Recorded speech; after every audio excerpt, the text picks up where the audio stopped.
কুফানগরীতে এক নাস্তিক ছিল। সে বলে বেড়াতো, আমি আল্লাহরে দেখি না তাই মানি না। কুফানগরীর লোকজন বলে, আমাদের এক ইমাম আছে নাম নু'মান ইবনু সাবেত, ওনার সাথে বসলে তুমি আল্লাহরে দেখতে পাবা। সে বলে, তাই? তাহলে তোমাদের ইমামকে ডাকো।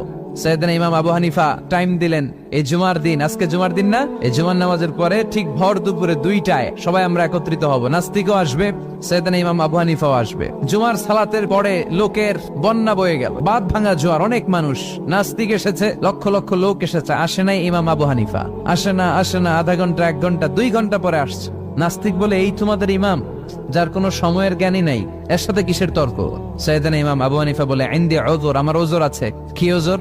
সাইয়েদনা ইমাম আবু হানিফা বলেন, আমি ঘর থেকে বের হয়ে আসার পথে একটা নদী পার হয়ে আসতে হয়। আজকে এসে দেখি নদীর মধ্যে কোনো মানুষ টানুষ নাই, নৌকা নাই, মাঝি নাই, কিচ্ছু নাই। তো হঠাৎ দেখলাম পাশে বিশাল বড় একটা গাছ। এই গাছটা এমনি এমনি 2 ভাগ হয়ে গেল।